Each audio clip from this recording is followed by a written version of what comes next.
Fellow Davidson alumni, parents, friends of the college, thank you for joining us for this Zoomcast conversation. We have about 1 hour together to have this conversation, and the response has been so overwhelming. As a consequence, we will not be able to take live questions, but hopefully the conversation that President Quillen and I will have today will capture much of what our audience would have brought into the conversation. In the wake of a global pandemic, our gathering today has become commonplace in a sense and quite different than normal. Normally, we would be in the same room, occupying the same space. But through the technology that's available today, we can reach each other from across the globe and share this moment together as part of the Davidson family. Our class of 2020 graduated just 2 weeks ago in a virtual ceremony similar to this, complete with champagne toasts and tossing graduation caps within their Zoom squares.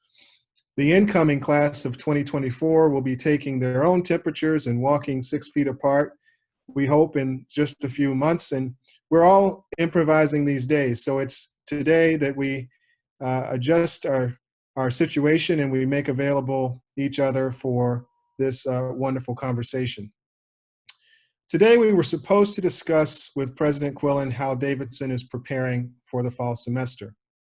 But in light of current events, our nation, already challenged with a novel disease and a hard-hit economy, is now dealing with another powerful and urgent crisis, as evidenced by the anger and protests on streets all across the United States. In such a moment, our college is fortunate to be led by someone who possesses both the vision and the sense of mission to guide us through these turbulent waters, and do so in a way that we emerge even stronger, more together, and even more committed to inquiry, which is a critical part of any liberal arts education. Carol, I turn it over to you. Thank you. Thank you so much, Anthony, and thank you for being here. And I hope that you and your family are doing okay in the midst of all these events around us. We're also so grateful here at Davidson for the leadership you provide to us, the leadership you've provided in Charlotte and to our country. Before I start talking, I just want to acknowledge the grief, anguish, and anger that many people feel in the face of the murder of George Floyd. I share this grief and anger. Our conversation today can't provide the balm or solution. I hope it does provide a reaffirmation of the college's values, that Davidson as a community strives to honor the dignity of each human being. We commit ourselves to the quest for truth, and we seek to build a more just and humane world. Systemic racism is antithetical to those values. We at Davidson commit to both understanding and dismantling systemic racism here and broadly in this country. And yes, there are other things that I would have talked to you about today, how we will adjust the academic calendar for the fall, and how we'll disinfect, and how we'll serve meals, and how we'll help our students to develop a culture where we're all keeping each other safe. But instead, today I want to talk with you, our alumni, our students, our parents, the Davidson community, about what happens when the school year is over. I want to talk about what happens after our students graduate. Right now is the most important time in our lives to be sending graduates of Davidson into our nation and into the world. Davidson's mission has never been more important: to develop humane instincts, creative and disciplined minds for lives of leadership and service. We need to strive to live up to that noble purpose, even as we acknowledge that in the past and today, we sometimes fail to do that. Much of what we see right now, the dehumanizing, self-serving rhetoric, the indifference to human suffering, the contempt for facts and knowledge, the growing opportunity chasm, the rise of xenophobia and racism, the triumph of fear over hope, these are, I think, ramifications of the lack of leadership, the kind of leadership that Davidson graduates graduates have always provided.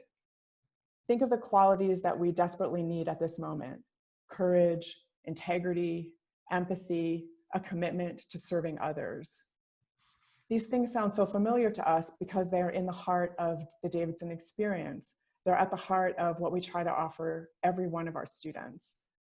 We need the talented and determined young people whom this institution sends out into the communities and around the world. We need people whose loyalty is to all of humanity, who honor the dignity and worth of every human being. We need leaders with the humility to recognize how much they don't know, who can collaborate in ways large and small to solve a problem as a team. We need leaders whose analytical ability helps them frame and reframe complex problems, uncover what our unexamined assumptions mask, and people who use language with precision and separate fact from feeling. Our neighborhoods and our cities cry out for our graduates. We need them in every profession. We need their moral courage and empathy and powerful words to inspire the rest of us to act in the best interest of our communities. And when I think about Davidson, I think about the incredible alumni that I've met who are doing this work today. Doug Amar at the Georgia Justice Project, Kirsten Sickley at the YWCA in Charlotte, Clint Smith, Stephen Curry, Isaac Bailey, Braxton Winston, Jane Campbell, Donnie Johnson. You have your own list of these Davidson alumni who are serving the cause of justice in their communities every day. We're privileged to have Anthony Foxx here, who has served Charlotte and Davidson and our country in this capacity and continues to do so. And when I think about our current class of graduates, our Davidson class of 2020, I think about people like Carlina Green and Roy Toston and Bree Reed and what they're gonna do when they go out into the world. So I feel the sense of urgency around Davidson's mission. I recognize all of the problems that we face and the sense and frustration in our current students that we don't do enough.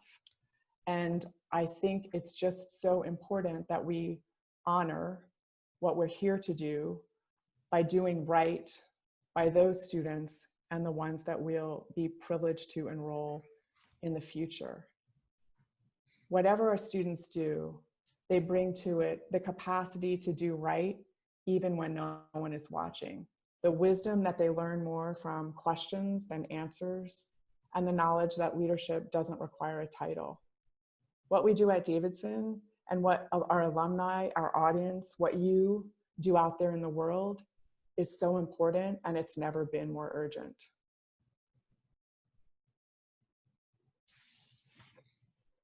Thank you, Carol, for your tremendous leadership. We'll just add to what you've said by saying that something feels different about the present moment. To put it bluntly, we have not managed as a country to atone for our original sin. And every now and then, we're reminded that the Constitution, for all of its amendments, initially considered African Americans as 3/5 of a person. And sometimes we even reflect on the fact that much of the wealth our nation has enjoyed was based on free labor. That labor courses through my veins and through that of many Davidson graduates, faculty, and staff. But I can say with confidence that through all the pain, through all the grief, all of the injustice, we still want this country to live up to its creed. I'm increasingly of the opinion that based on our history, law and legislation is important, but what is perhaps more important is the shaping of an inclusive consciousness and engaging people of all races and backgrounds in the work of fixing what is broken. Now, there are a couple of questions that come immediately to mind. What can Davidson, the college, do? What responsibilities do liberal arts institutions have in the effort to dismantle systemic racism? When we listen to the experiences of our Black alumni and connect with our current Black students and students of color, or when we build a genuinely inclusive environment, what is the role of our college in doing so? And what can Davidson specifically do to help foster a new and better reality. I will actually start to answer the question with some brief highlights from the Commission on Race and Slavery, which I am privileged to chair. To look forward, I do think it's important to look at the past. The Commission was charged with guiding the development and launch of research projects and additional teaching and learning initiatives through which the Davidson community can investigate and acknowledge the college's history with slavery and race, as well as its historical relationships with African American communities. There's no doubt that while the college has made progress, there is still much more that needs to be done.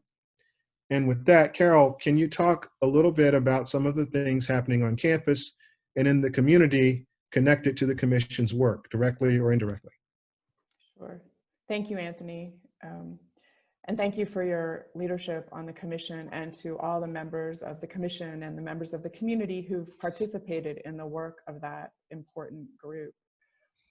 We've tried to build some educational materials into the experience of our students. And for the past few years, we've focused on issues related to race and racial justice.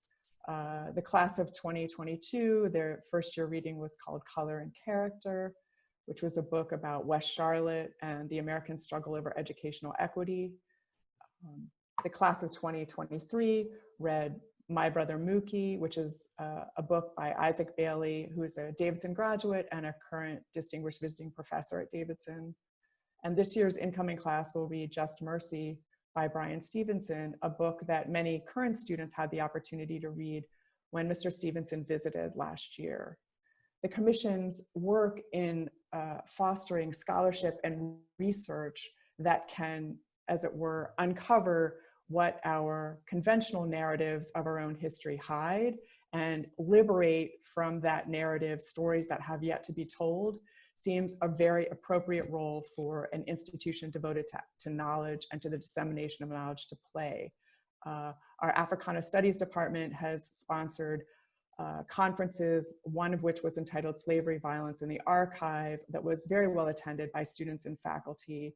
We continue to encourage our students to learn more about the ways in which the history of this country grows out of this unjust and violent institution and the debt to stolen labor that we all have. And much of that is a research agenda in which our students can engage. Students are very interested in researching and documenting the history of the college itself and of the surrounding community, and in using that history as a way to identify a path forward for building a more just present and future. And our students are finding, and faculty are finding, increasingly creative ways of doing this so that the research and the knowledge that we produce here at Davidson can be made available to the broader public, either through curricula for schools, through exhibitions of artistic works, or through documentary films. And so I think a big part of our effort has to be around research and producing new narratives and new knowledge that can create a more accurate version of our own history. I think the college also needs to acknowledge our own history and to recognize and acknowledge the ways in which we have ourselves benefited from the institution of slavery and from constructions of race that followed emancipation. So there's a lot of work to do there.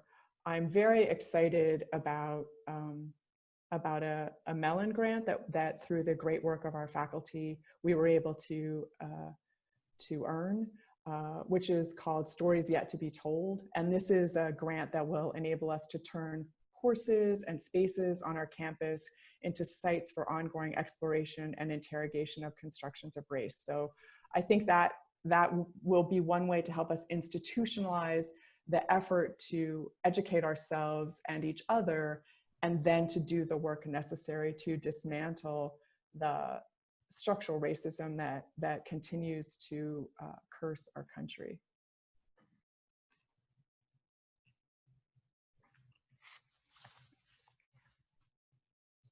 I don't know, Anthony, when you were, it might be interesting for some people who are listening for you to reflect a little bit just on maybe your experiences here at Davidson. And I would welcome suggestions. You and I have talked about this in the past, welcome suggestions from you about how the college might contribute in a larger way towards the broader national challenge that we face around racial justice. Thank you, Carol. First of all, let me say again that your leadership has been critical to getting the work of the commission initiated. And for those of you who are learning about this commission and its work for the first time, what I would say is that so many times in when we recognize that we need to have a conversation about race, it's abstract and it's about kind of stuff in the air. And what Carol has done in helping this commission come to life and the work that it is continuing to do is we're grounding that conversation in the tangible world in terms of things that we know to be true based on historical record.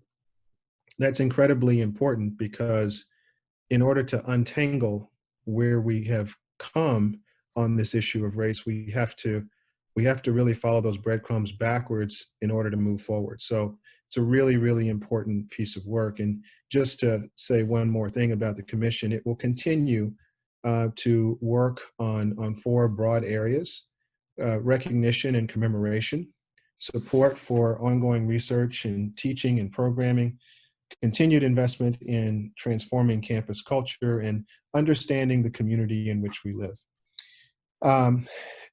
So in terms of my experience, Carol, it's interesting. I grew up in Charlotte. I came to Davidson in the fall of 1989. And I'd gone to desegregated schools in Charlotte. And frankly, my high school had been a historically African-American high school. And still had very much of that same tradition. So when I came to Davidson, it was very different. There was a square dance on the first night that Will Terry orchestrated. I got to know the Allman Brothers, who I didn't know before. And the campus culture could not have been more different for me than where I grew up and what I was used to. At the same time, I would also say that I faced challenges. Every 10 steps, it felt like someone was asking me whether I played basketball or football, which maybe today I would take as a compliment. But at the time I didn't. I remember in my freshman year playing basketball with a number of my white friends, new friends in my freshman year. And a staff member walked right past all the white students only to ask me for my ID. That was one of the first moments where I felt that I was being singled out.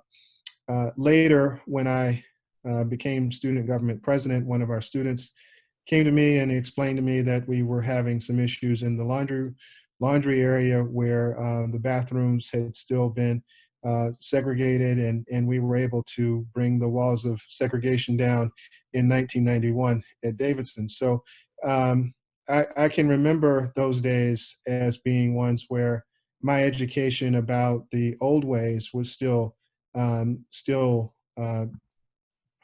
coming into fruition. What I would also say as I look back on those times is that when I come to the campus today and I see the kind of inclusive culture that I really would have wanted during the entire time I was at Davidson, I'm very proud of it because it's progressed in some very important ways. Back in those days, if you weren't in Patterson Court, you kind of were a social pariah. And today, kids are converging over at the Alvarez Student Union. There's a different kind of community that exists there that crosses over even some of the fraternal organizations and eating houses and sororities. So I think Davidson's made a lot of progress, but we're still in a society that's challenged by by these issues, and people bring their own backgrounds and their own understanding of these issues to the campus. And so we do still have work to do to unpack this and to build a more inclusive Davidson, and also to build a more inclusive country and world. Yeah. Yeah, I think the work, we have a long way to go. We've come a long way, and you know, thanks in large part to incredibly courageous faculty, staff, and students who have, I recognize that those of us who are here now at Davidson, we stand on the shoulder of heroes who worked really hard to help build this inclusive community, and thinking through how we continue to do that and how we express that commitment, not only on our campus but off campus, is an ongoing. It's just an ongoing task. I also think that the experiences that our incredible faculty members and staff offer to our students, whether it's international study or the opportunities to work in the community, or the chance to make a documentary about an issue that matters to you, or the chance to perhaps construct an art installation that addresses some of the concerns that you have, that these experiences do help to cultivate in our students precisely the qualities that will enable them to lead change in their own communities, and that celebrating the work of our students and alumni is an important part of Davidson's role. Davidson also can produce knowledge that actually moves us towards a more just and humane world, as we ourselves seek to live up to the values that we profess. So we have a long way to go, and I'm committed to doing that work, and I believe with all my heart, or I wouldn't be a part of the community, but I believe with all my heart that Davidson is a significant part of the solution to addressing some of these leadership gaps that we see all around us. Yeah. Carol, if I could tell one more story, and I'll stop. But I had an experience in a political philosophy class with Bryan Shaw. I tell this story a lot, but he's still teaching at Davidson, and we were doing a seminar called The Philosophy of Affirmative Action. And I came into that class with very, very fixed ideas about affirmative action, and they were very pro ideas. And I proposed as a final project to write a paper that was essentially a crystallization of my ideas about affirmative action. And I proposed this to Dr. Shaw, and he sort of scratched his chin and sat back in his chair, and he said, "It wouldn't be very interesting to write a paper about a view that you agree with. Why don't you try to take the opposite view?" And I almost went apoplectic, but what are you going to tell your professor when he tells you not to do what you were preparing to do? So I wrote a paper that delved into the anti-affirmative action point of view. It didn't agree with the views that I saw, but what was important about that for me was that it made me look through the lens of someone else. And I think that one of the most important things about a liberal arts education, and what Davidson does so well, and what frankly has allowed me to be as successful as I've been in my public life, is the ability to step in someone else's shoes and to at least understand the way they view the world as best you can. And I think that is a remarkable thing, that is a unique aspect of Davidson College. I think oftentimes, you know, and maybe this was true of the paper that you wrote. I mean, I had an experience I think we can remember these experiences in college where we suddenly, our eyes are open to something that we never thought we or could even consider. And I remember those moments where you have this, you know, and learn from trying to understand a point of view that you don't share, or that you find abhorrent. Sometimes the words of our opponents are the best materials from which to build the arguments that will then persuade them to our side. And I think this environment where students manage and lead their own lives, both their own lives of learning, but their own residential lives, enables them to have the opportunity to imagine what it's like to be someone else without ever claiming to have that experience. Definitely. Yeah, it's, I think we've learned over the past semester, we've learned the value of being together, of actually being together, and the power of that residential community and the ways in which the residential community here transforms the learning environment for our students and for all of us, so that we so that we learn differently because we are in fact in such close proximity to one another in everything that we do. And it has highlighted for me the power of this kind of education. Mm-hmm. Yeah. Carol, you mentioned the Mellon Foundation grant and the next year's Van Professor of Ethics. Can you talk a little more about that? Yeah, I'm really excited that Dr. Hillary Green, who's a professor at the University of Alabama, will be visiting at Davidson for this upcoming year. I think her work on race and memory and on the ways in which systemic racism manifests itself in the stories we tell about ourselves and where we come from. I think her knowledge and her approach will be really helpful to Davidson, and she's generously agreed to visit for a year and to help us continue the work of the commission and perhaps to institutionalize ways of making sure that that work continues into the future. Because as a historian, history is ongoing work. Every generation tells the story of its past differently, and it's very important that we build into our own practices and processes and structures that ongoing interrogation of the stories we tell ourselves about ourselves in particular. So I'm very excited that she'll be here and sharing her current research and her expertise with our community. That's wonderful. Congratulations, and we're looking forward to her contributions.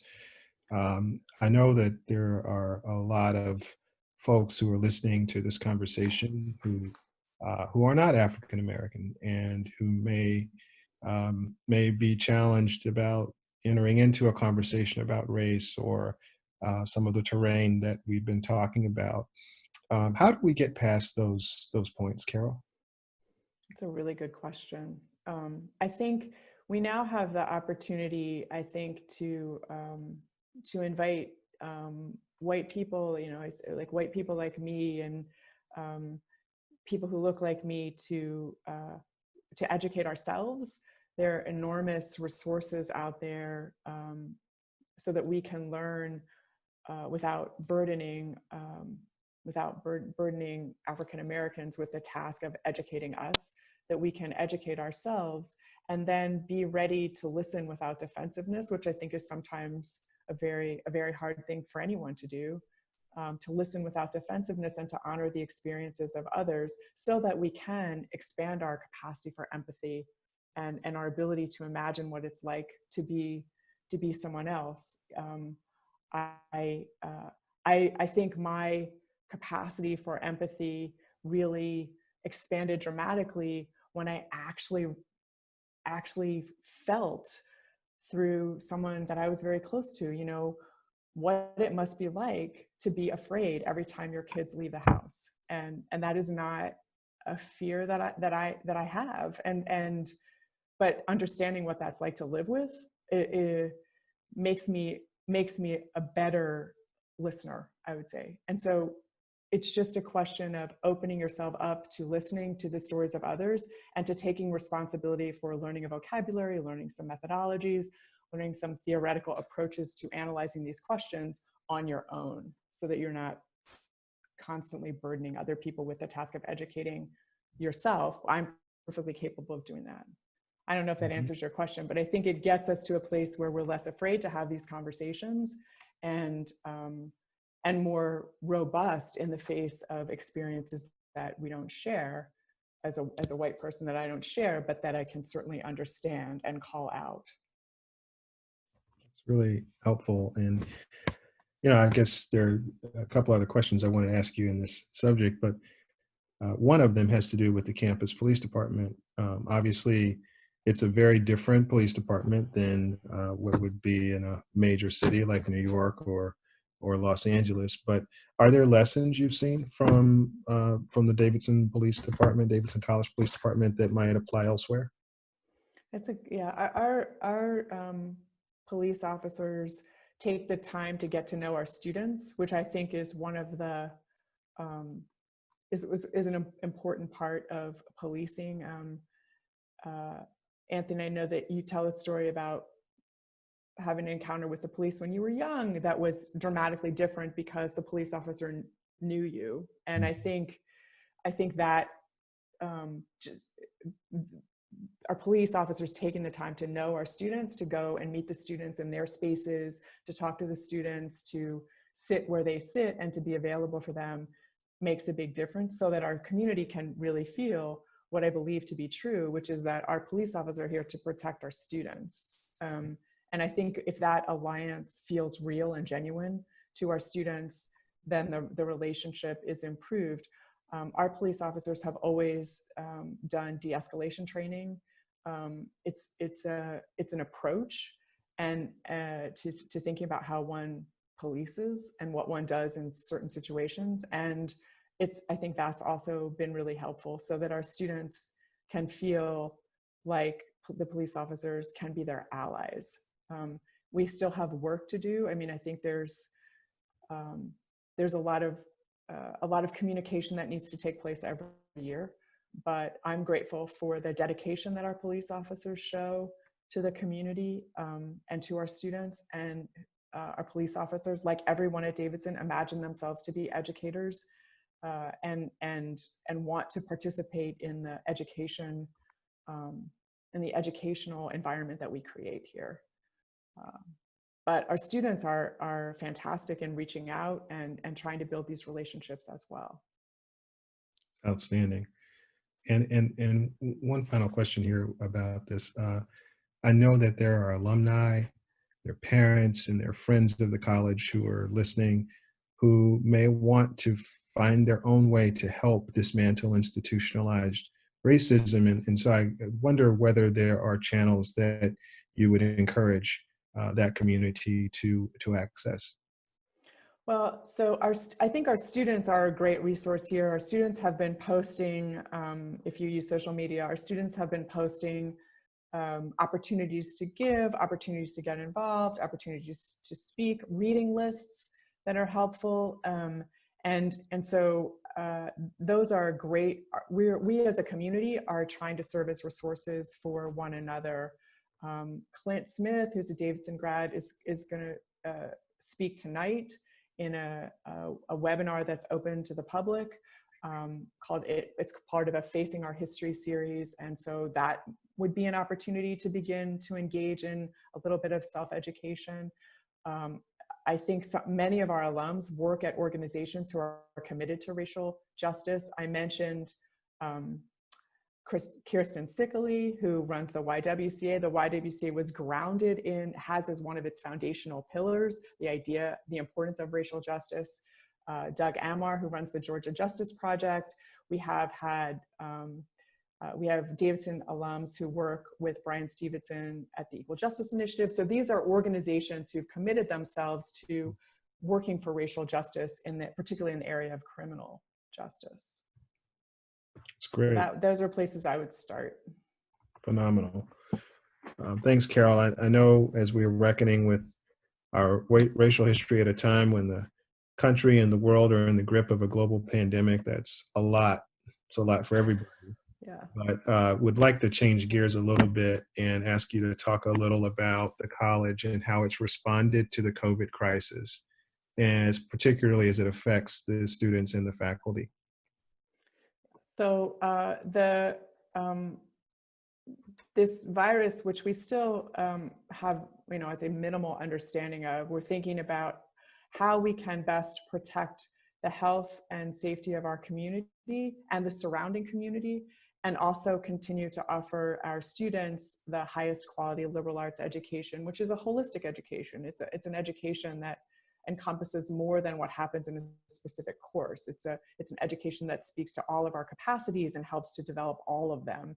And the range of educational experiences that Davidson offers as a way of doing that, as a way of providing that holistic education, kind of require or work best when we're all together in residence. So we've been thinking about what we would have to do in order to create a safe residential environment for our students. And our question is, can we do that or not? And if we can do that, we'll reconvene as a residential community. And if we can't, we won't. So that's the basic framework in which we're thinking. The faculty executive committee has already shortened the semester slightly so that we have a way of getting a full semester in and students still leaving at Thanksgiving and not returning to campus. So that minimizes the opportunities for transmission through coming and going. We're working on how we would manage our community and helping to educate ourselves around the importance of face coverings, the importance of physical distancing, the importance of hand washing, different ways of delivering food, different ways of organizing ourselves, different configurations in classrooms, making sure that faculty who are unable to come to class can still teach. So there's a whole range of questions that we're looking to answer. Our goal is to reconvene in the fall, and we will do that if we believe we can do it safely. There's also questions around this virus itself. How does it spread? How do you test for it? How do you contain a potential outbreak if it happens? And we would need to believe that we could do all of those things. So we're working on it. We have design teams who are coming up with interesting pedagogical ideas. We have a group of expert alums and board members who are helping us understand the conditions we need to meet to reconvene as a residential community. And we're of course mindful of state and federal guidelines on what it means to create a safe environment, both for our staff and our faculty and also for our students. So a lot is going on there. And I'm grateful to all of the alumni, parents, and faculty who are helping us think through that. It's great. I guess in a related way, Davidson is such an intimate community, and it relies a lot on that intimacy to work its magic as part of the experience. As you look back at the last semester and what the students experienced in moving to a more distance learning kind of environment, and look forward, what things do you think are important to carry forward, and what things do you think Davidson students got out of this last semester? It's interesting. I mean, I think we learned when we went remote so quickly, we learned first of all that we could do that. I mean, I think that was an open question for many of us at the time, but we did that thanks again to amazing professors and staff and our students who did not expect to have their education interrupted by a global pandemic, and especially our seniors. I mean, this was an incredibly difficult and disappointing thing for them. Their sense of loss was palpable, and we did that. And we did learn the power of being together. We learned how much we like to be together. And I think our professors who had great success with remote instruction had that success less because they were technically proficient and more because they led with care. We were able to, insofar as we were able to transition successfully to an online remote environment, it was because our faculty members genuinely care about our students as human beings, and they use that care, they lead with that care, right? That is part of their pedagogy. It's not independent of it. And that pedagogy of care makes a big difference in how our students are able to learn. So pedagogy of care actually enables analytical rigor and the kinds of things that we look for in a Davidson education. I expect, I mean, just as an example, I mean, I think probably you knew, Anthony, that Bryan Shaw really cared about you and your learning, and that's why he was asking you to do this hard thing. And I think that the kind of trust that our students have in our faculty members, okay, I'll do this hard thing because I believe that you care about me and you want what's best for me, I think that is very important. So the power of that we learned. And I think we are beginning to think about how do we ensure that all of our students have what they need to be able to engage in the kind of learning that we want them to have and that they've earned and deserve. And so we've learned some things about digital tools. We've learned some things about how to connect with students when you can't see them face to face. We had some faculty members who changed the ways in which they interacted, had many more one-on-one meetings with students and less time all in a class. So we're learning things about how we can be effective mentors for our students. And we also learned that it's very challenging, as I think most people found out, it's very challenging sometimes to work or study from home, that from a place that's not separate from everything else that's going on in your life. And so there's a lot of other things that are happening now that we can't pretend aren't there, that we need to address in our teaching. And we can't expect students to leave the world at the door when they log on to Zoom or when they enter a classroom. And I think that will change how we engage with our students, especially in this coming year.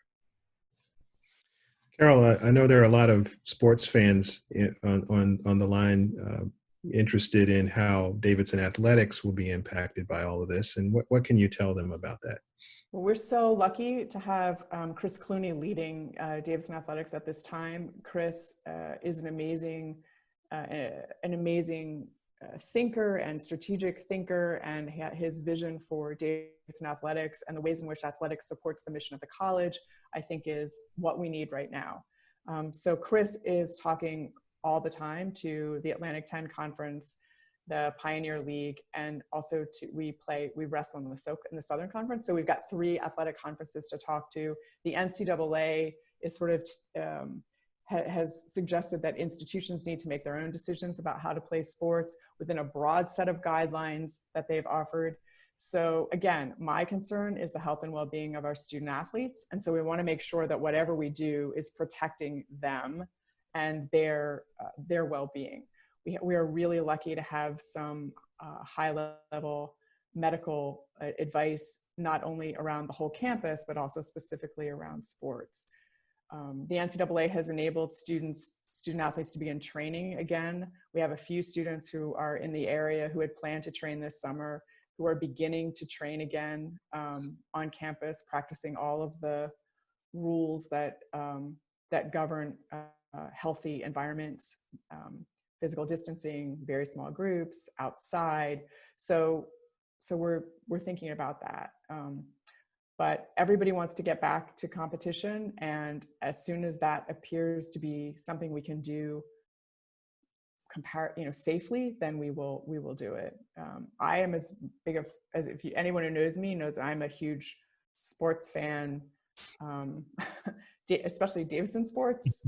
I really I love it, and I'm anxious for us to get back to it. And many of you probably know baseball beat Duke. That was their last game of the season, a very promising season, walk-off home run, beat Duke, ranked team, and then their season ended. So missing baseball right now. Absolutely. So I'm hopeful that we can, if it's possible, if it's safe, we'll do it. But if it's not, we won't. Yeah. So looking ahead, Carol, what do you see as Davidson's best future? What can this group of folks who've joined us today do to help you continue to see Davidson grow and prosper? Our best, the best argument for Davidson and for Davidson's importance and for the value of what Davidson is and does are what our students, our alumni, our faculty and staff do in the world.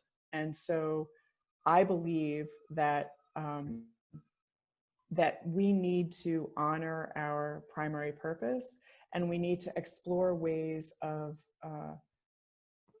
living up to the claims we make about ourselves and educating young people to be engaged citizens who have the courage to live those values and to lead the change that needs to happen in our communities. So as I look at Davidson, I see an ongoing expansion of the curriculum so that we're studying new fields as they become available. I see more active learning for our students so that students are able to understand the relevance of what they're doing really early. I see a broader commitment to our community and to figuring out how we can work effectively with our community to ensure that the unjust structures that we continue to perpetuate in our country can be dismantled, and we can actually begin to build the humane and just world that we imagine. And I think our students are agents of change in that regard, both here at the college and also more broadly in the community. And what I would ask, especially at this time, I would ask us to think about what we as individuals can do, and how our work, how the college can support the work of individuals as well as exemplify the values that we stand for in the world. Davidson is an amazing place. The educational experiences that we offer our students are rich and varied and address all of our human capacities.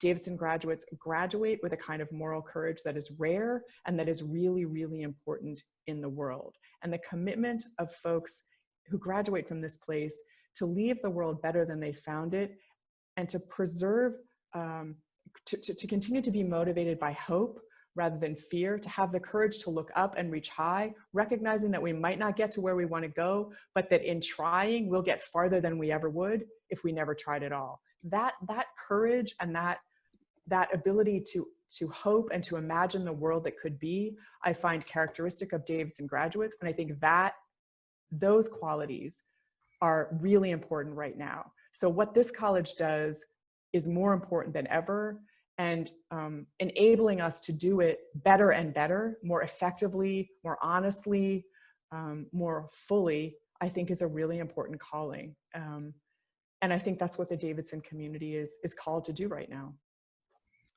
Carol, you asked me earlier what suggestions I would have for tackling the current moment. And I think everything you said is exactly right. And I don't think anybody on the line would disagree with that at all.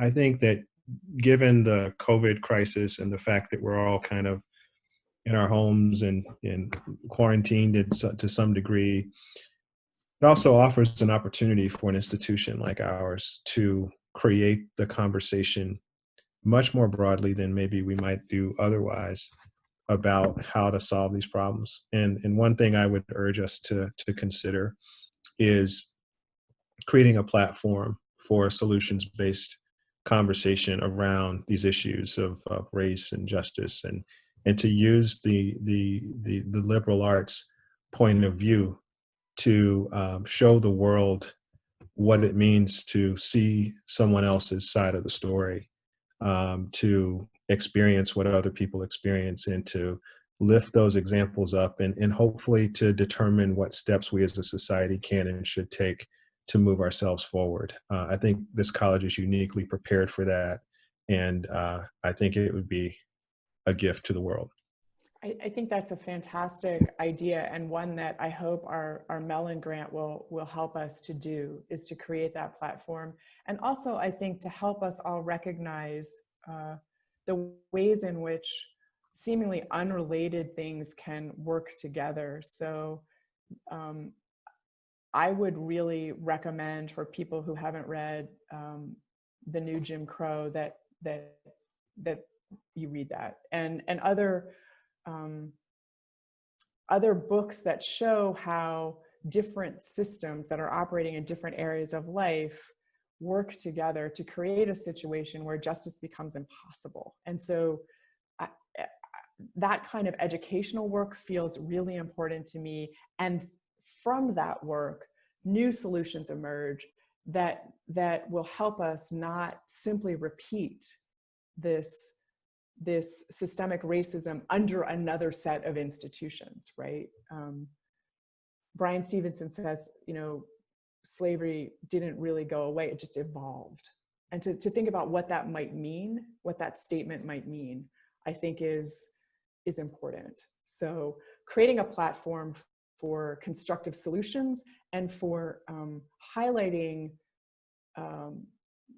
connections and relationships that are not obvious to us, so that we can really understand what we're confronting and how we might work to effectively change it. Yeah, absolutely.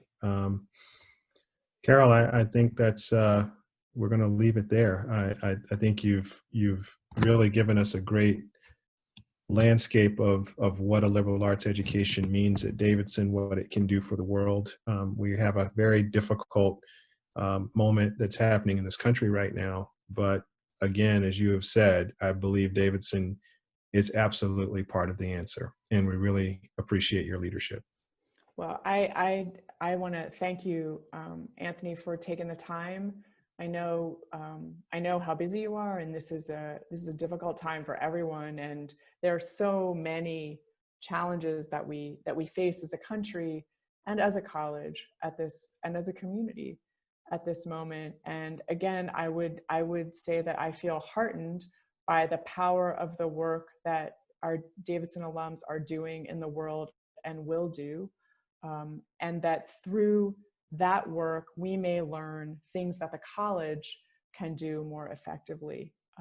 I'm very grateful to our faculty and staff for everything they do to create the environment here. I'm grateful to our students and to those of you out there who support what Davidson does. In this moment, I would just urge, especially people who look like me, to take the time to read some of the works of some members of our Davidson community, and to Isaac Bailey, Clint Smith. We have Aria Halliday, who's a scholar of African American history. She was a student here when I got here, and now she's a professor. And so these are people that are producing work that deserves to be read by us, and that will help us learn what we can do to create a more just and humane world, which is, I know, the desire of every Davidson person. So thank you so much to Anthony for joining us, and thank you all for being with us today. We appreciate it.